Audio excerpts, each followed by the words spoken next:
Bonsoir à toutes et à tous et ravi de vous retrouver comme tous les soirs dans 60 minutes pour comprendre sur Média TV. Nous sommes en direct et nous sommes le mardi 1er décembre. Vous le savez, tous les soirs de la semaine, nous essayons en votre compagnie de décrypter l'actualité nationale et internationale. Nous le faisons avec vous et pour vous. N'hésitez pas à réagir sur la page Facebook de Média TV ou sur le compte Twitter de l'émission sur le hashtag 60MPC. Les invités qui ont accepté d'être avec nous ce soir. Colette Gaillard, vous êtes consultante en environnement pour Éco Transition Concept et vous êtes membre du réseau des initiatives agroécologiques. Merci d'être avec nous. Ce soir, Hassan Aslafi, vous êtes expert en éco-développement, fondateur de l'ONG L'Orange Bleu, Maroc France, Burkina Faso, qui milite pour le développement d'un éco-développement solidaire.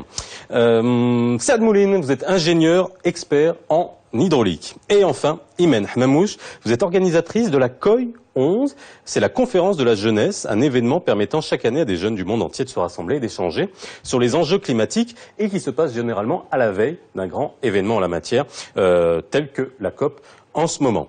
Nous sommes le 1er décembre et l'air commence à se rafraîchir. Mais pour combien de temps? Car le réchauffement climatique est en marche. D'ici 2050, la planète devrait se réchauffer d'au moins 2 degrés avec des conséquences importantes. Fonte des glaciers, canicule chronique, provoquant plus de migration et sans doute plus de conflits. Comment éviter les scénarios catastrophes? En prenant des mesures auxquelles sont en train de réfléchir en ce moment 150 chefs d'État réunis à Paris à l'occasion de la COP 21. Le Maroc y a été salué hier pour ses réalisations et son engagement en matière d'environnement. Quelles sont les politiques menées par le Royaume et les résultats escomptés? Le Maroc peut-il être un modèle pour la région, le continent subsaharien ou pourquoi pas pour le monde? Qu'attendre de cette COP 21? COP 21, le Maroc, bon élève, ça sera le titre de l'émission de ce soir. Alors, mesdames, mademoiselles, messieurs, avant qu'on parle du rôle du Maroc et de l'engagement du Maroc en matière environnementale et ce qui a été accompli, parlons un peu de la COP 21 qui a lieu en ce moment. Beaucoup d'attentes par rapport à cette COP, beaucoup de mal depuis, on en est à la 21e quand même, pour tous les pays du monde à se mettre d'accord sur des protocoles à mettre en place qui soient contraignants.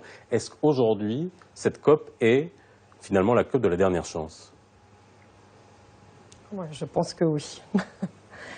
Si on replace la COP dans l'histoire, en fait, moi je pense que tout a commencé en 1972 avec le rapport Mido, le rapport Limits to Growth, les limites au développement, et en même temps la conférence de Stockholm, donc la même année en 1972.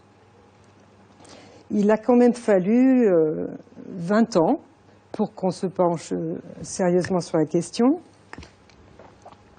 Et c'est donc à Rio, en 1992, que la première conférence internationale organisée par les Nations Unies s'est sérieusement penchée sur la question. Jusqu'à 1992, c'était une histoire d'experts.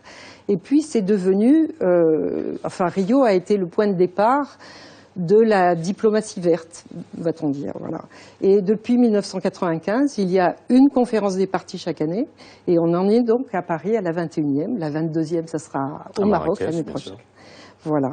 Et bien, depuis 43 ans, on n'arrive pas à se mettre d'accord. On n'arrive pas à se mettre d'accord. Voilà. Alors, l'illustration la plus flagrante de ces désaccords, en tout cas, on n'arrive pas à mettre en place un cadre juridique contraignant pour l'ensemble des pays du monde à ce niveau-là. Le protocole de Kyoto a mis 5 ans pour être ratifié et... Pas par tous. Voilà, pas par tous. Les États-Unis, la Chine, même le Canada en 2011 qui est sorti du protocole de Kyoto.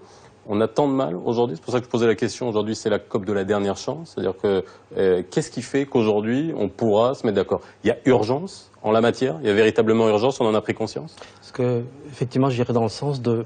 On a une vision souvent de ce processus de COP 21 et des questions climatiques comme étant la résultante d'une série d'échecs. On pourrait envisager plutôt de la voir comme une construction par palier et qui a amené de pair les experts, les gouvernements et les politiques, et de plus en plus, depuis Rio 92, l'assomption des sociétés civiles. Et en fait, on a l'impression que dans cette COP-ci, celle-là en tout cas, il y a ce qui est flagrant, c'est la conjonction de ces 3 éléments. Et la société civile ayant fait des pressions jusqu'à nos jours pour on puisse enfin aboutir à des résultats contraignants. Et il semble que ça ait pris une telle échelle, une telle dimension dans la mobilisation des sociétés civiles au niveau international qu'on ne pourrait pas se permettre, enfin, on verra bien le résultat, on ne pourrait pas se permettre que ce soit un échec ou un semi-échec. Il faudra forcément du résultat et je pense qu'il n'y a pas le choix. Dans ce sens-là, ce pourrait être une bonne surprise. Alors quand je disais en début d'émission, en préambule, qu'on va vers des scénarios catastrophes, c'est vrai, qu'est-ce qu'on répond aux climato-sceptiques? Et aujourd'hui, vraiment, où est-ce qu'on en est? La Terre chauffe, elle a chauffé depuis toujours. Mais avant, c'était des phénomènes naturels qui permettaient un réchauffement équilibré. Depuis 1950, le réchauffement de la Terre est beaucoup plus influencé par l'homme et par l'activité humaine. Ce qui fait que, si on veut, on avait 1 degré de réchauffement tous les 100 ans, nous sommes aujourd'hui à 2 degrés de réchauffement pour 50 ou 60 ans.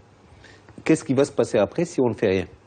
Alors, ce qu'il faut voir, c'est que pourquoi la Terre chauffe, c'est à cause de l'effet de serre. Et il y a des gaz à effet de serre, il y en a 7 qui sont les plus importants. Bon, des images qu'on pourrait passer tout à l'heure. Ces gaz à effet de serre sont importants. L'effet de serre est important pour réguler, disons là, ou protéger la Terre contre les rayonnements solaires. S'il n'y avait pas ces gaz, on serait à moins 18 degrés en moyenne. Alors que là, nous sommes à 17-16 degrés en moyenne. Ce qui est important pour la vie sur Terre. Si la Terre chauffe plus que ces 2 degrés dans les prochaines années, il va y avoir un dérèglement climatique dont on a commencé à sentir les effets. Bon, l'hydraulique, puisque c'est quand même un terrain qui est lié directement au climat, les précipitations ont changé. Si on prend entre 1935, par exemple, et 2003, 2004, il y a une chute des précipitations, de la moyenne des précipitations. Dans le global, le volume global des précipitations au niveau mondial. Au niveau mondial, au niveau du Maroc et au niveau de chaque région. Voilà, ça c'est les 7 gaz à effet de serre. On verra au niveau de Casablanca, d'Oujda et de Fès. 3 villes, on montre les précipitations pour ces 3 villes ont baissé régulièrement en tant que moyenne. Si les précipitations baissent, les apports d'eau diminuent. Et puis, il y a les 2 effets importants, c'est les effets extrêmes. Il y a plus d'inondations, comme on l'a vu partout au Maroc. Il y a des inondations beaucoup plus importantes que ce qu'on a vu auparavant. Et il y a des périodes ou des séquences de sécheresse beaucoup plus longues. Le niveau de la mer s'élève. Et donc, in fine, on peut avoir des zones entières qui vont être inondées. Voilà les effets du problème de réchauffement climatique et, je dirais, quelque part, du dérèglement climatique. Quels sont les pays qui seraient le plus touchés? Alors, justement, il y a une carte du monde qui montre quels sont les pays qui seront les plus touchés. C'est d'abord les pays qui sont... voilà. Donc ça, c'est les émissions des principaux pays. Les émissions par habitant. Voilà, on va y arriver parce qu'on va voir qui émet le plus, finalement, et nous, où est-ce qu'on se situe à ce niveau-là. Donc on va y arriver. Les pays qui sont le plus touchés, c'est ceux qui connaissent déjà des extrêmes au niveau donc de température. Donc c'est les zones désertiques qui vont connaître des températures encore plus élevées. Et vous avez les pays froids qui vont connaître un froid encore plus important. Et surtout, les pays, je dirais, bas, qui n'ont pas beaucoup d'altitude, qui, avec le haussement du niveau de la mer, risquent d'être inondés. Les Pays-Bas et aussi beaucoup d'îles au niveau du Pacifique et au niveau même de l'Atlantique aussi. Alors, on reviendra aux conséquences, mais c'est vrai que vous avez parlé de la société civile, très impliquée, qui a joué un rôle. Je vous ai posé la question, qu'est-ce qui change aujourd'hui? J'aimerais juste prendre le cas de Imen. Vous êtes organisé la COI 11. Alors, c'est quoi la COI 11? En fait, juste pour préciser une chose, j'ai été participante qui a vécu l'expérience COI 11 et j'ai représenté un laboratoire de recherche qui est au sein de l'École nationale d'architecture qui apporte des solutions alternatives à tous ces enjeux environnementaux que l'on vit actuellement. Donc, par rapport à la COI 11, c'était 3 jours, jeudi, vendredi, samedi dernier, durant lesquels les jeunes ont discuté autour de panels qui ont qui ont abordé plusieurs sujets liés au développement durable, liés aux enjeux environnementaux, et comment nous, jeunes, optimistes, activistes, futurs de cette planète, pourront justement apporter des solutions face à ces enjeux-là. C'est important que les jeunes, vous allez me dire, la réponse est toute trouvée, mais finalement c'est la planète. Non, mais c'est la planète. Ça sera votre planète de demain. Oui. Bon, on est encore là pour un moment. On va quand même pas se.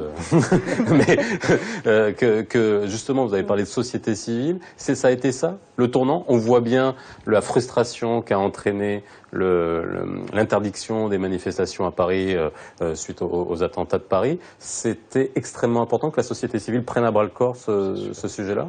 C'était extrêmement important et c'est ce qui fait sans doute que nos dirigeants politiques actuellement sont certainement plus à même de prendre les bonnes décisions et de résister aux autres pressions. Parce que les COP, justement, c'est des négociations entre différentes parties. C'est des grands barnums politiques aussi, au oui, point de vue mais international. c'est pas seulement politique. Ouais. Il y a beaucoup de politiques. Il y a 165 pays représentés, plus l'Union, 195 pays représentés, plus l'Union européenne, ça fait 196.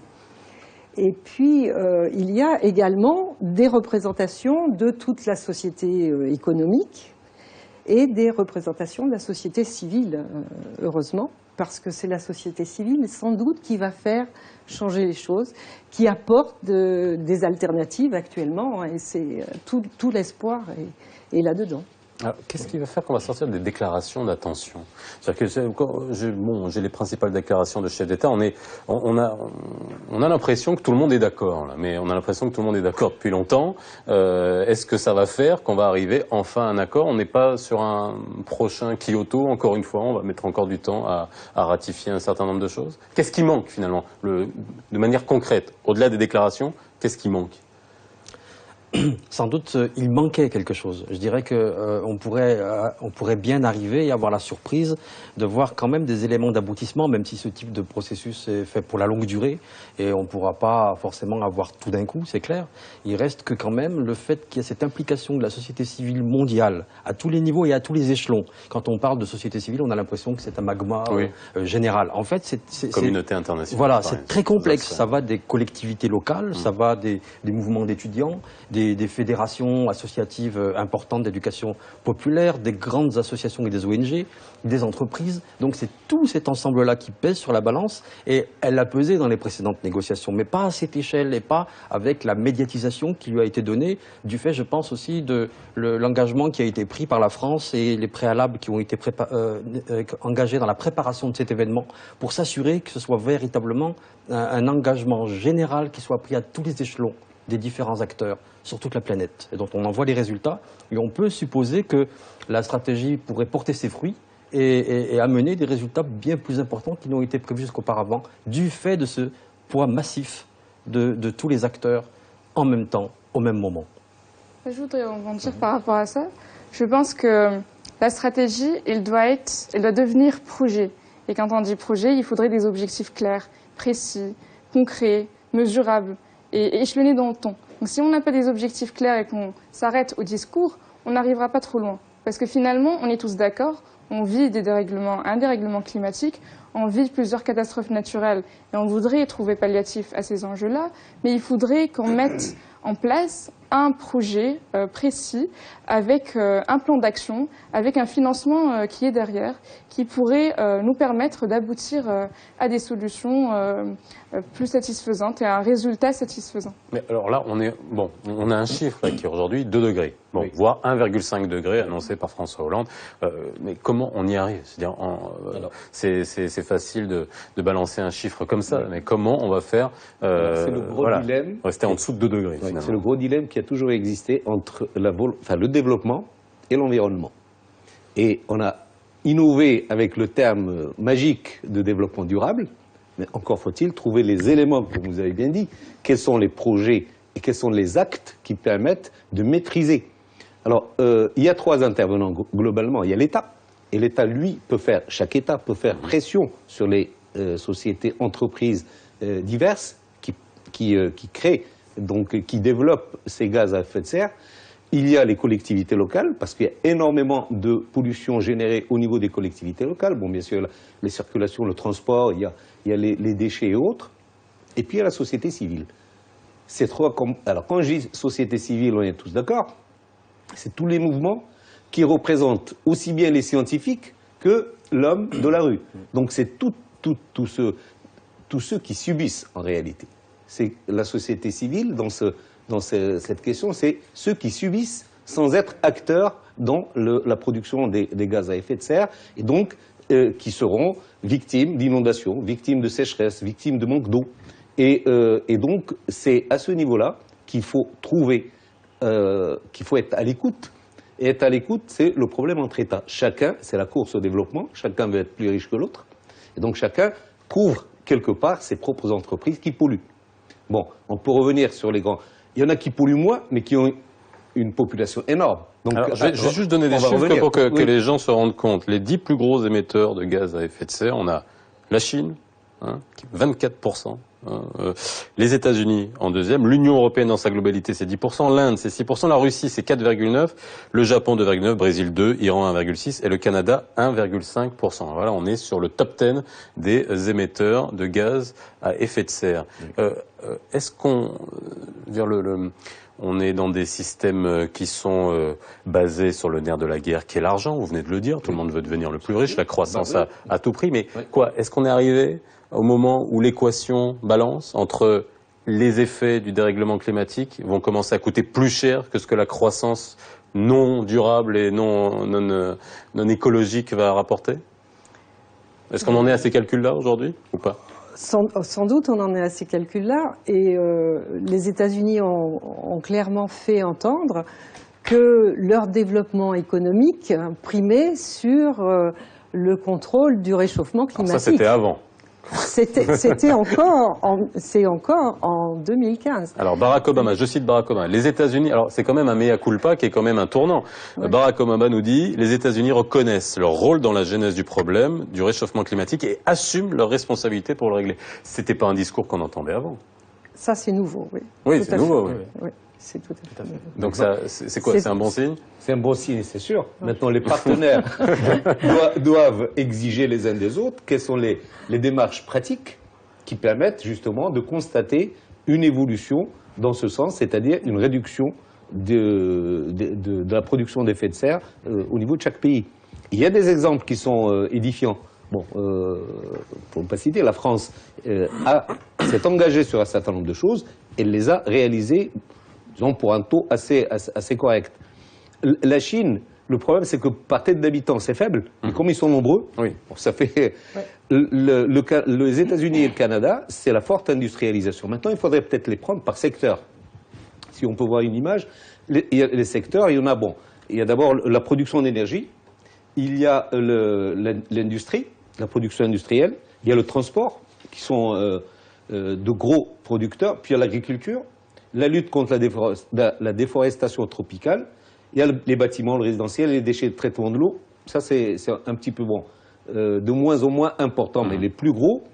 Si sur chaque secteur, on arrive à faire une action pour prendre des engagements au niveau des États, mais aussi au niveau des collectivités locales, comme on a vu, le transport, les déchets urbains et autres, et au niveau de la société civile, s'il y a une action qui permette d'aider et d'accompagner les différentes actions, et ça, je pense que partout dans le monde, et chez nous aussi, on est capable de faire énormément de choses, là, on peut arriver à des résultats.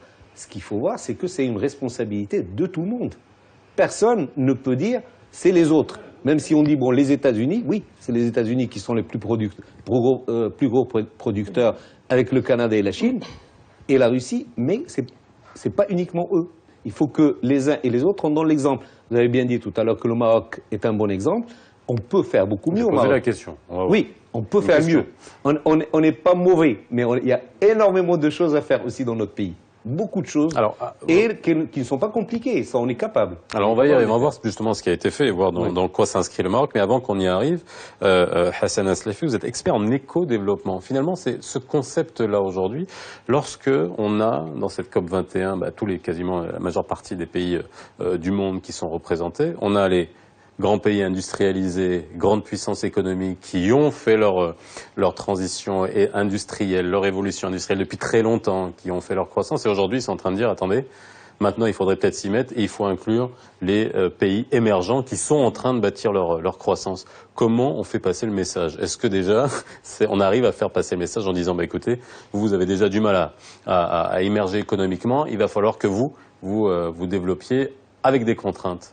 Tout à fait, on pense à l'Afrique, 50% de la population mondiale en 2050. Donc on se rend bien compte que les gros acteurs actuels ne vont pas peser lourd en comparaison de ceux qui arrivent. Et ceux qui arrivent représentent une échelle massive qui ne nous donne pas d'autre solution que de se tourner vers eux en priorité. Et donc il y a des fonds affectés, apparemment, il y a toute une grande politique globale pour soutenir les efforts des pays en développement pour assumer cette situation de crise climatique. Mais ce qui est très intéressant, c'est que c'est des zones, des régions du monde, je ne parle pas des pays les plus émergents, je parle de ceux qui sont plus affectés par la pauvreté, par le manque de ressources, ce sont des régions du monde où le déficit de l'État, depuis quelques décennies, a fait émerger encore plus qu'ailleurs les sociétés civiles et les stratégies des sociétés civiles et des populations. Et donc on a un gisement extraordinaire d'initiatives et de mobilisation, que ce soit des grands réseaux de femmes, dans l'agriculture, dans quantité de domaines, dans l'entrepreneuriat et autres, qui ont fait qu'il y a une certaine capacité, il y a une plasticité, une ouverture de ces sociétés à assumer leur développement en comprenant bien relativement bien les conséquences de ce que pourrait être un développement aveugle et dans la continuité du développement industriel classique. Et donc il y a un certain nombre de réflexions et de prise de conscience de ces sociétés pour aborder les choses différemment. Et donc c'est une chance que, à l'occasion de cet événement sur le climat, COP21, et on verra ensuite au niveau de COP22 et du glissement vers le Sud et des préoccupations du Sud, donc c'est une chance qu'il puisse leur être donné une audience particulière et qu'il ait également constitué avec eux un agenda de projets, d'actions à grande échelle. On a parlé d'électrification, on a parlé avec une orientation plus alternative, c'est-à-dire sur les énergies renouvelables, etc. Et on sent ces plans, les grands plans globaux d'infrastructures, petit à petit se réorienter. Je crois que c'est ce qui est intéressant au niveau des politiques, c'est que dès lors qu'ils s'accordent sur le fait qu'il y a une urgence, une priorité, que les populations sont derrière les médias et qu'il y a la contrainte forcément de changer, eh bien il y a une réorientation des grandes politiques générales, notamment des politiques industrielles, et de la fiscalité que les gouvernements peuvent activer. Et on voit dans le Sud la possibilité de nouvelles orientations, d'inflexion du développement vers plus de durable. Et donc, dans ce sens-là, on peut espérer que non seulement il puisse être des zones du monde dont on pourrait craindre qu'elles soient plus pesantes et plus dangereuses dans cette situation du climat, elles pourraient en fait devenir plutôt des zones je dirais pas d'excellence, mais en tout cas d'exemple et de réorientation des stratégies globales. Est-ce que la coercition, ça a marché? Dans le sens où les fiscalités vertes, les crédits carbone, on a bien vu que ça aussi, quel bilan on en fait? Est-ce que ça fonctionne? C'est-à-dire imaginons qu'on arrive dans cette COP21 à mettre en place un cadre juridique contraignant sur l'ensemble des pays. J'imagine que c'est pas facile à mettre en place, mais... Justement, c'est là le virage. C'est là le virage de la COP21. C'est que jusqu'à présent, les mesures qui étaient prises par les conférences des parties n'étaient pas contraignantes et que, notamment ces dernières années, les impératifs économiques, la crise, etc., ont justifié la mise en veilleuse de toutes les mesures et de tous les vœux pieux qui avaient été faits. Alors, les principales mesures qu'il y avait, c'était quoi? On a entendu parler de ce crédit carbone, après on n'en entend plus parler, il y avait quasiment un marché international de crédit carbone, donc on voit bien qu'on marchande et on capitalise finalement toutes ces mesures qui sont censées... Le crédit carbone, si vous peut-être donner une définition, oui. C'est que chacun donc avait un taux à ne pas dépasser. Voilà. Et, on avait un capital carbone. Voilà. Bon. Et donc il pouvait, un pays qui ne pouvait pas tenir cet engagement, pouvait emprunter ou prendre quelques degrés ou quelques points chez un pays qui n'en produit pas beaucoup, d'accord? Donc il augmente sa marge de production d'effets de serre, si l'on veut, et en contrepartie, il l'achète. Ouais. Il met un projet de développement chez le pays qui est donateur.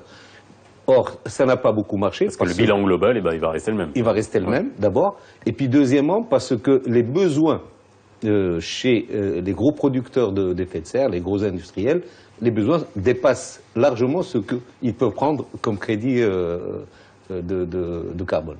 Voilà. Et puis le cours du crédit carbone a beaucoup baissé depuis le départ, depuis Kyoto, justement parce que les pays les plus émetteurs ont agi négativement sur le cours du crédit carbone et du coup c'est plus tellement valorisé et ça ne rapporte plus grand-chose d'échanger des crédits carbone. C'est comme à la bourse. Oui, c'est comme à la bourse. Oui. Il y a un marché. Trop d'offres, donc ça baisse. Et justement, ce qu'on peut remarquer à ce moment-là, c'est que l'enjeu économique, finalement, devance toujours l'enjeu environnemental. Oui. Au moment où on sera conscient du fait que la nature ne va pas être résiliente trop longtemps, qu'elle ne va pas supporter nos caprices trop longtemps, à ce moment-là, on agira de façon à développer nos pays de manière durable et pérenne. Et à ce moment-là, on pourra allier et développement et respect de l'environnement. Alors, quand on passe des politiques, je prends l'exemple des jeunes. Hein, bon, vous êtes en contact avec les jeunes, vous essayez de les sensibiliser. Comment est-ce qu'il y a un répondant? Est-ce qu'il y a un feedback? Est-ce qu'on se rend compte que il y a finalement urgence et qu'il va falloir demain, je parle bien des jeunes d'ici, hein, en plus, bon, avec la COI, vous fédérez, vous attirez des jeunes du monde entier. Il y a une différence entre les différents pays qui sont représentés sur la manière avec laquelle on perçoit l'enjeu? Forcément, parce que les enjeux ne sont pas les mêmes. On ne vit pas le dérèglement climatique de la même manière. Mais ce qu'on peut noter, c'est que les jeunes sont optimistes, activistes. Ils sont conscients justement des problèmes actuels, notamment grâce aux réseaux sociaux. On sait ce qui se passe non seulement au Maroc, mais au Brésil, n'importe où ailleurs. Et du coup, on est conscient du fait qu'il faudrait agir et agir dans l'urgence pour apporter une solution à ces catastrophes naturelles qui deviennent de plus en plus fréquentes et de plus en plus dramatiques. Donc finalement, ne serait-ce qu'avoir peur pour notre avenir, il faudrait justement être consciencieux et activiste. Et en plus, le capital humain, le facteur humain est justement capital pour la réalisation de toute action, de tout projet que l'on veut réaliser pour solutionner le problème. Je pense que l'action vis-à-vis de la génération montante, que ce soit des enfants de 5-12 ans ou des jeunes, cette action de sensibilisation, mais avec un contenu, pas uniquement des flashs publicitaires, avec un contenu, s'ils arrivent à comprendre les choses et à participer à un certain nombre d'activités, je pense par exemple dans les écoles et dans les collèges, activités ludiques, formatrices et autres, il est certain qu'on va toucher peut-être des décideurs de demain, des personnes qui vont, sur la masse, il y en aura certainement qui seront ministres ou présidents de communes ou industriels. Et je pense que cette action n'est pas négligeable. C'est ce travail avec les jeunes sur une sensibilisation, mais avec du contenu, qui comprennent ce que ça veut dire, qui comprennent les risques, qui comprennent les erreurs de leurs ancêtres, parce qu'on ne fait qu'emprunter la terre à nos enfants en réalité. Et on dit toujours ils vont hériter la terre, mais en réalité c'est nous qui l'empruntons.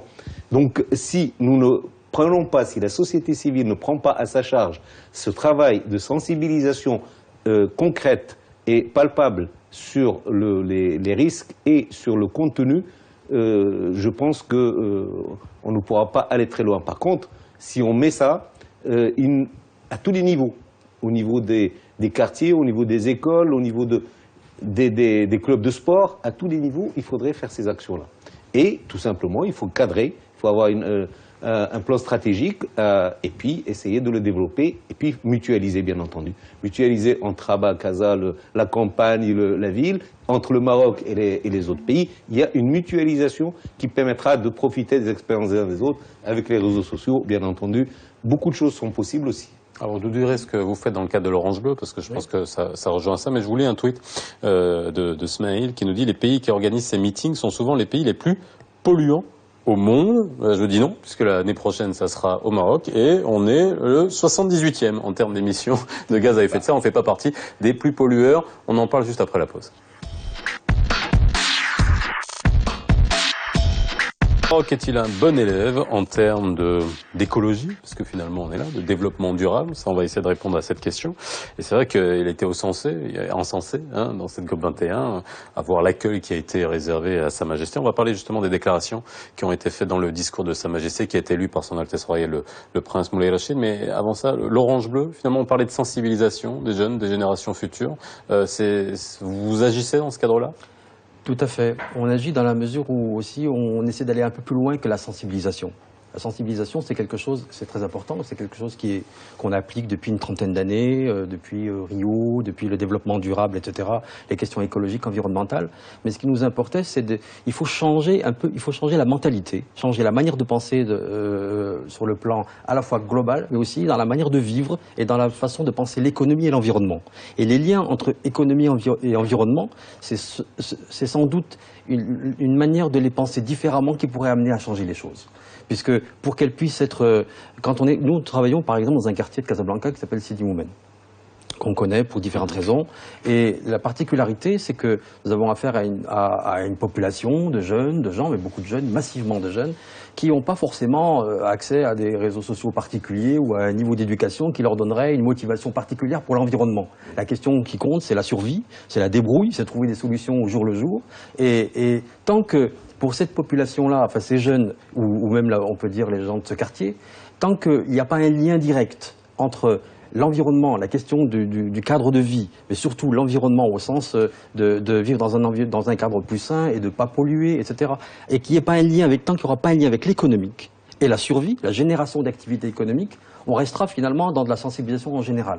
Donc ce qui nous intéressait, nous, donc on a mis en place un jardin dans le quartier, l'idée étant de travailler sur l'agriculture urbaine, pour faire en sorte de mettre en place un espace de formation qui permettrait à ces jeunes de tirer parti de tous les espaces en friche qui sont le fait de ce type d'habitat, de grand habitat social qui laisse quantité d'espace disponible, de pouvoir finalement appliquer de l'environnement, c'est-à-dire fabriquer de l'environnement dans leur environnement. Souvent insalubres, problématiques, etc. Le faisant, si ça peut être générateur de revenus, on va se retrouver avec quantité de jeunes qui vont finalement saisir cette opportunité, jeunes et plus pauvres, familles, femmes, etc., saisir cette opportunité-là pour faire de la génération de revenus en produisant des légumes ou du petit élevage, du micro-élevage urbain, et générer du revenu. Ce faisant, ils produiront leur environnement et changeront leur cadre de vie. Et souvent, on a remarqué que dès lors qu'on commence à changer un petit peu le cadre de vie, dès lors qu'on commence à se sentir dans un environnement où on respire mieux, eh ben, on va continuer à l'augmenter et à l'améliorer.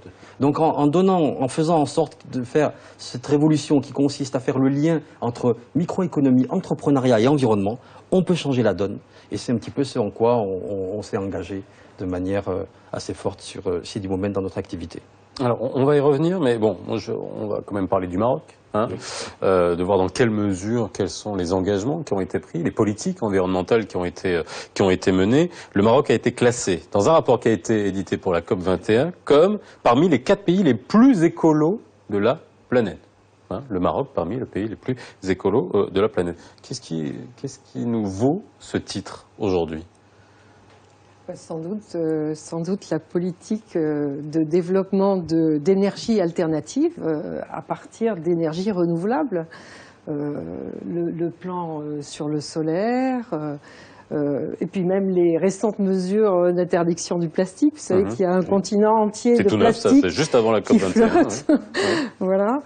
Et puis toute la politique qu'il y a eu ces 40 dernières années autour de l'eau, parce qu'on n'en a pas trop parlé depuis le début de l'émission, mais l'eau, c'est quand même le problème numéro 1 lié à la survie de l'homme sur Terre.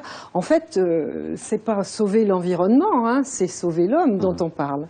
Et donc l'eau, c'est certainement la chose dont il faut prendre le plus soin. Il faut savoir que sur la planète, il y a 70% de la surface qui est couverte d'eau, que sur toute l'eau qui est présente sur Terre, il y a 3% seulement d'eau douce.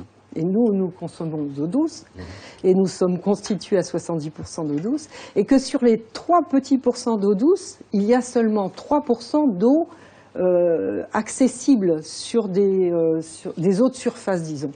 Donc c'est vraiment 1 pour 1000 d'eau douce facilement accessible pour l'humain.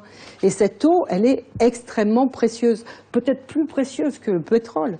Et c'est cette eau dont il faut tenir soin particulièrement. Voilà. Alors, on voit Son Altesse Royale qui a lu le discours de Sa Majesté. Je reprends juste, il y a beaucoup de citations, mais il y en a une qui a retenu mon attention. On en parlait tout à l'heure, justement, de ce delta entre les économies industrialisées et les pays émergents. La promotion des transferts de technologies et la mobilisation des financements en priorité en faveur des pays en développement sont fondamentales, car, et là ça illustre ce qu'on disait, prenons garde à ce que ces pays n'aient pas à choisir entre le progrès de leur économie et la protection de l'environnement. Là, le transfert de technologie aussi, c'est important. Lorsqu'on voit ce que nous avons développé en matière de politique de l'eau, on sait que le Maroc est aussi reconnu dans la région pour son expertise en termes d'assainissement, en termes de gestion de l'eau potable. Ça, c'est un point qui est central aujourd'hui. Est-ce que le Maroc peut jouer un rôle dans la région? Absolument. Il le fait déjà en Il le termes fait déjà. d'eau. Il le fait déjà. L'expertise marocaine au niveau de l'ingénierie est exportée dans des pays d'Afrique. L'entreprise dans le domaine aussi bien de la construction de barrages que dans les adductions d'eau, dans les réseaux d'assainissement, est exportée aussi dans des pays d'Afrique. Et le Maroc, on peut dire qu'il est précurseur aussi dans un certain nombre d'innovations en matière de ressources alternatives. Nous savons que nous avons des limitations ou des limites au niveau de nos ressources. Je vais vous donner des chiffres qui confortent un petit peu ce que vous venez de dire. Les précipitations sur l'ensemble du territoire marocain sont de 150 milliards de mètres cubes. Je vais sauter, je ne vais pas aller dans le détail, parce que sinon, il n'y a que 21 milliards, on passe de 150 à 21 milliards de mètres cubes qui sont qu'on peut utiliser. Oui, exploiter, donc exploitables. 16 milliards en eau de surface et 5 milliards en eau souterraine. Et les eaux souterraines, qu'est-ce qu'il en est? Quand on voit la nappe du Souss, la nappe du Saïs et d'autres nappes, elles sont en train de descendre continuellement. Les eaux de surface, c'est vrai, la politique des barrages était extrêmement importante pour le Maroc, mais elle a des limites. Cette politique doit être revue, ça doit être fait autrement. On doit encore continuer à faire des barrages pour les protections contre les inondations, mais pour les retenues, il faut réfléchir plus à une politique globale de gestion. Et le problème de la question, si on veut dire, de la gouvernance au niveau de la gestion de l'eau est très importante. Il y a des avancées qui n'existent pas dans d'autres pays. Nous avons une loi sur l'eau qui a été faite en 95, la loi 10-95. Elle a été actualisée, elle est en cours d'actualisation encore. Elle est énorme. Maintenant, son taux d'application et de réalisation n'est pas encore au niveau souhaité. Mais je suis personnellement confiant dans ce domaine. On peut aller très loin et on peut être l'exemple et on peut exporter beaucoup de choses. Pas uniquement dans la technique et dans le savoir-faire technologique, mais aussi dans le savoir-faire de la gestion du secteur. La gestion de la demande, on est en train d'y arriver. La valorisation économique de l'eau en avance. Et je pense qu'il y a un certain nombre de concepts qui sont en pratique maintenant. Et je suis vraiment confiant sur l'avenir de ce secteur dans notre pays. Allez-y, je vous en prie. Excusez-moi. Ce qui serait bon à retenir aussi, c'est que le Maroc a plusieurs atouts et plusieurs avantages environnementaux ou naturels. Et il a su les exploiter au fil des temps. Du coup, quand on parle de barrage, la topographie du Maroc a permis la chose. Le contexte marocain a permis d'avoir la plus grande station d'énergie solaire au monde. Donc le fait d'avoir cette approche qui permet d'exploiter nos ressources de manière durable et pérenne est bonne à adopter pour qu'on puisse trouver des solutions alternatives, justement. Les pays développés pollueurs doivent penser à un système d'indemnisation des pays sous-développés affectés par la pollution. Ça, c'est Yamina qui nous le dit sur Twitter. Parce que ça fait partie des mesures qu'il faut attendre justement de la COP. Qui ont été justement déjà posées dans les COP précédentes. C'est justement pouvoir aider les pays qui n'ont pas les moyens, par exemple, dans le domaine de l'eau en particulier. Parce que, quoi qu'on dise, bon, l'Afrique reçoit énormément d'eau. Énormément. Sauf que cette eau n'est pas utilisée parce que ça coûte très cher, parce que là où il y a les concentrations d'habitants, il faut faire des adductions, il faut faire un certain nombre. Donc c'est une question de moyens financiers que les pays qui ont de l'argent doivent pouvoir aider à faire des projets et qui vont certainement être favorables par rapport à ces problèmes de Un pollution. chiffre. Oui. Un chiffre. 100 milliards de dollars, c'est ce que les pays industrialisés se sont engagés à verser d'ici 2020. Voilà, il faut qu'ils tiennent leur engagement. Oui. Bon, ça fait partie aussi des engagements qu'il faudra faire respecter. Mais ça, après, la contrainte, c'est la grande question aujourd'hui. Lorsqu'on parle aujourd'hui, il y a beaucoup de concepts qui sont mis en place. Vous parlez d'éco-développement, d'économie circulaire, d'économie inclusive. Est-ce qu'aujourd'hui, on a des exemples précis? On parle d'économie circulaire aussi, qui permet d'insérer un développement dans le cadre d'un développement durable. Quelles sont les expériences qu'on a, nous, ici? On va se partager la discussion, mais je pense que ce qui est intéressant, depuis on peut dire une décennie, je pense que c'est dû au fait de l'infusion de tous ces concepts de développement durable dans les populations et la volonté qu'elles soient plus participatives. Il y a la dimension de participation des populations, des habitants, des ruraux pour des projets agricoles. C'est-à-dire qu'on ne peut plus concevoir, à présent, c'est pour ça qu'on parle un peu d'éco-développement. D'abord, c'est pour lier écologie et développement, parce qu'on ne peut pas penser l'un sans l'autre, c'est terminé. Donc on est dans l'ère du co-développement. Ça induit un changement de pensée global en termes de grands modèles. Mais surtout, ça renvoie à la question de la localisation et la responsabilisation de tous les acteurs à tous les niveaux. Et à partir de ces quelques décennies, ont émergé des concepts opératoires. On ne pouvait pas attendre des gouvernements et que ça n'advienne que par les modèles éducatifs et institutionnels classiques. Des associations, des ONG, des groupements, des grands groupements ont réfléchi et ont inventé en quelque sorte des nouveaux modèles appropriables par le plus grand nombre, dont un est, je pense, vraiment clé, c'est ce qu'on appelle la transition. Transition écologique telle qu'on la connaît, mais également d'autres modes de transition, que ce soit pour l'urbain, pour le rural, et qui ont pour particularité d'être vraiment appropriés par les gens qui en sont les acteurs et qui disposent d'outils pour leur mise en œuvre. Donc je peux te laisser peut-être donner quelques exemples si tu veux. Oui, parmi les exemples de modèles alternatifs, on peut parler de la permaculture, la permaculture, culture permanente. D'accord. Voilà. Et ce n'est pas seulement agriculture, c'est des principes qui sont applicables à tous les domaines de la vie. La permaculture, c'est très simple, ça repose sur 3 principes: prendre soin de la terre, prendre soin de l'humain et partager équitablement. Donc on revient à ce dont on parlait tout à l'heure, le Nord doit aider le Sud à développer des modèles alternatifs de développement. Parce que dans les pays du Sud, le développement est encore extrêmement crucial. Les pays développés du Nord, la question qui se pose maintenant, c'est la question de la décroissance et pas la question de la croissance. Et pour donner un autre chiffre intéressant, si le monde entier, si les 7 milliards d'humains vivaient comme les Américains, il faudrait 7 planètes. L'empreinte écologique des Marocains est la moitié de l'empreinte écologique soutenable pour la planète. Donc il y a encore de la marge de développement pour le Maroc, qu'il n'y a plus pour les pays développés du Nord. Tout à fait. Je vais continuer en termes d'exemples parce que dans ce qu'on appelle la transition, vous avez par exemple un peu partout dans le monde l'émergence de ce qu'on appelle des villes en transition.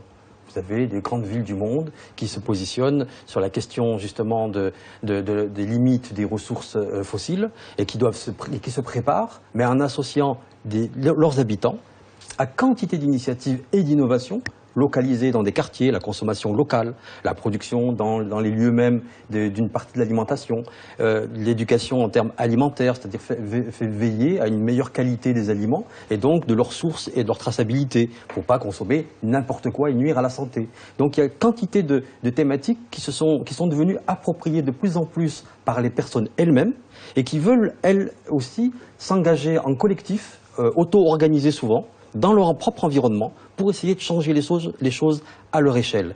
Et il n'y a que si, parallèlement, on parle de COP21, donc à ces grandes échelles macro, où vous avez des décideurs qui, au niveau planétaire, vont prendre des décisions, mais il pourrait y avoir d'impact que si, à la plus petite échelle, à l'échelle micro, jusque dans des droits ruraux, un peu partout, les gens aient le sentiment qu'ils peuvent être acteurs, eux aussi, de l'amélioration de leur environnement. Mais est-ce qu'ils oui. ne le sont pas par défaut? Je pose la question, je me fais un peu...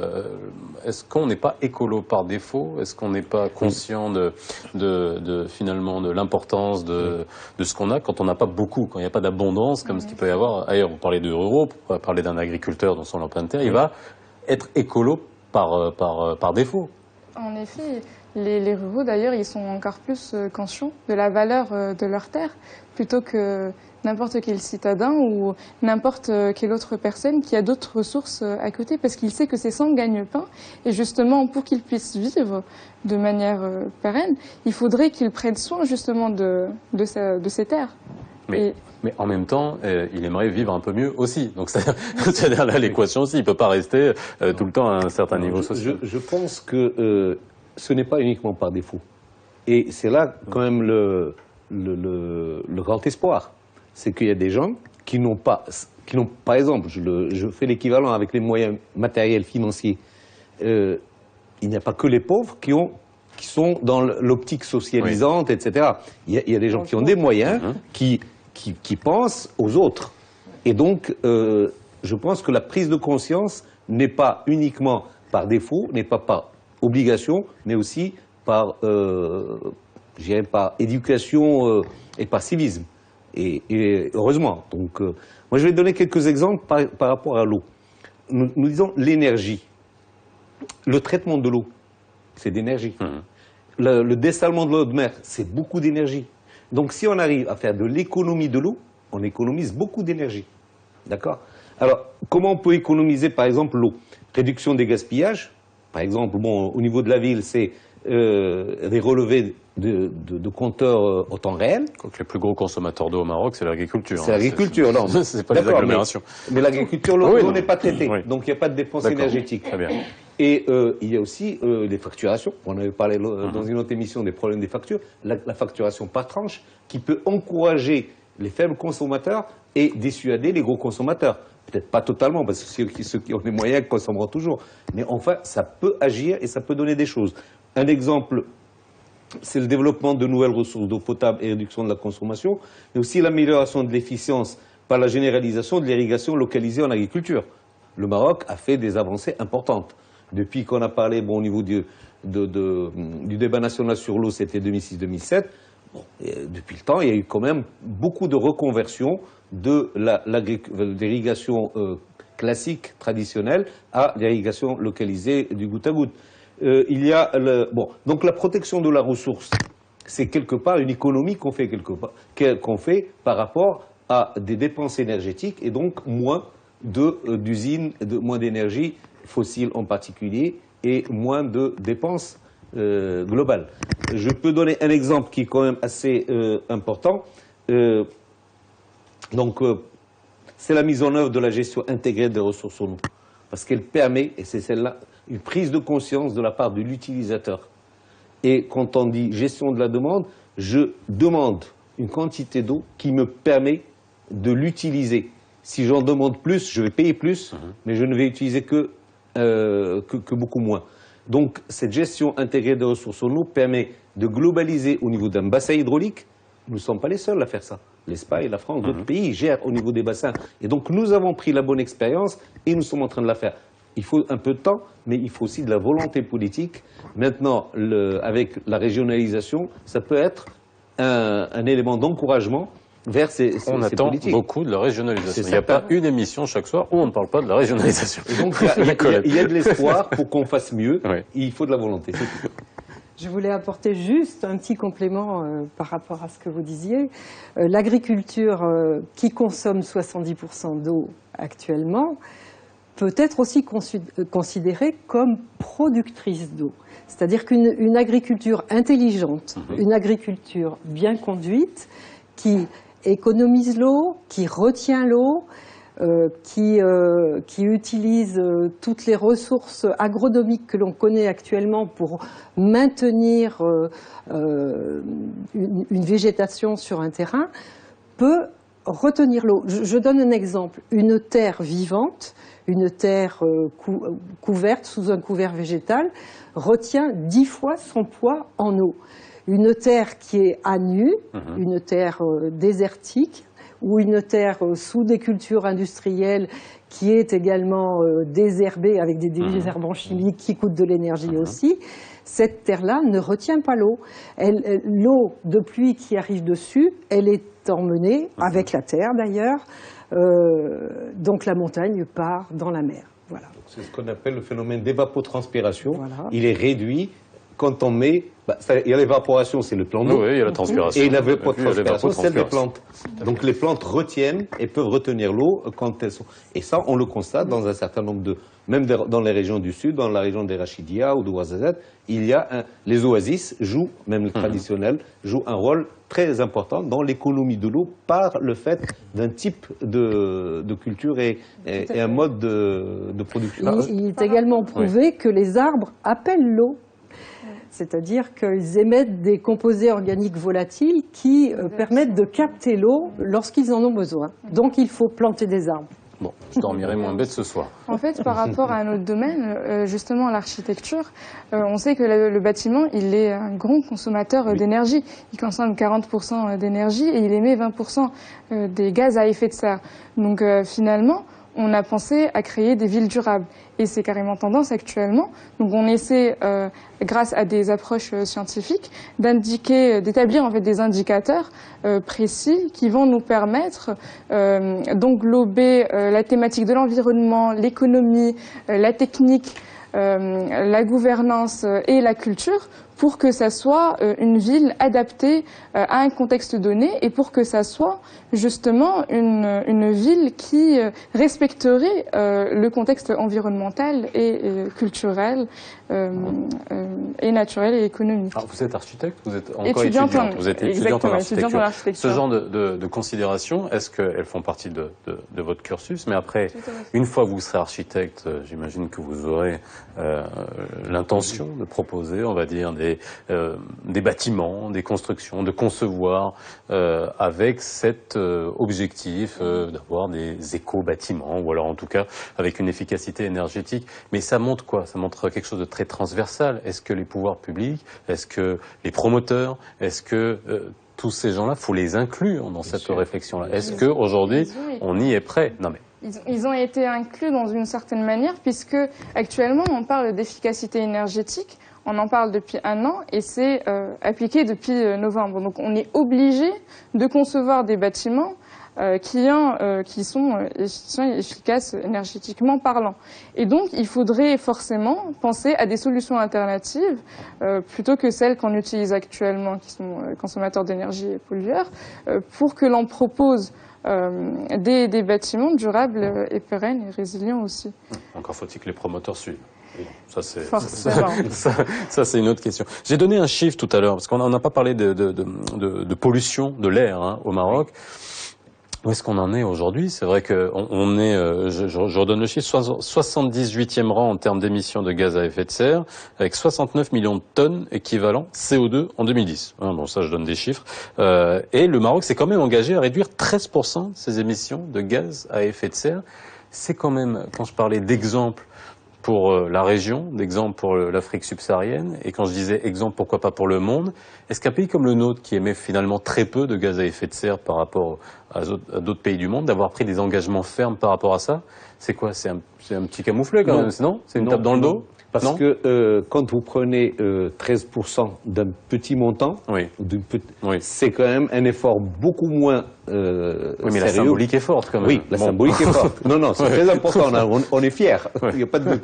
Et je suis persuadé qu'on peut y arriver. Et on peut le faire en subdivisant au niveau des domaines. Le transport, la production d'énergie. On peut subdiviser. Si dans chaque domaine, on arrive à gratter 1, 2 ou 3%, c'est déjà pas mal. Mais ce qui est certain, c'est que 13% pour le Maroc, c'est pas 13% pour les États-Unis, pour la Chine. Oui. C'est ça ce qu'il faut voir. En valeur absolue, c'est quand même différent. Donc nous, j'ai un petit peu la chance de construire encore.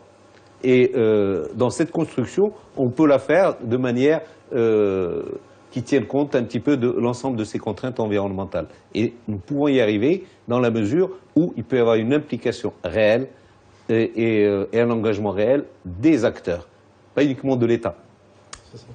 Mais en termes de pollution de l'air, bon, on n'a pas un parc automobile qui est énorme, mais il a quand même considérablement augmenté. Il est très concentré, donc on a au niveau des villes, on peut. Et en fait, bon, l'accès au crédit, la démocratisation, la hausse du pouvoir d'achat, du niveau de vie va inexorablement aller vers, voilà, ce qu'entraîne la croissance.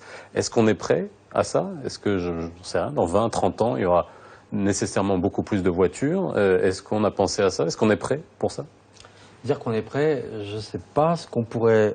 On peut l'espérer, qu'on devienne de plus en plus prêt, puisqu'il y a un énorme effort d'éducation envisagé, parallèlement, évidemment, aux contraintes que doivent apporter les pouvoirs publics et les réorientations des politiques publiques, les priorités. Mais au vu du discours de Sa Majesté, je trouve qu'il y a vraiment cette orientation semble peser et laisser espérer qu'elle va devenir conséquente et appropriée par le plus grand nombre. La question, moi je reviens tout le temps, vous venez juste de dire, de préciser la question des acteurs, que ce soit appropriable par les acteurs. Alors, il y a quelque chose qui devrait être vraiment pris en compte dans les années à venir, c'est le fait que la plupart des acteurs qui sont liés à l'environnement et liés à ces sensibilisations sont d'abord sectorisés. Certains vont s'occuper de planter des arbres, d'autres de collecter du plastique, etc. Et souvent, c'est de l'action en quelque sorte empirique, visible, mais qui est peu liée à une réflexion plus approfondie. Donc il y a un manque d'expertise des acteurs.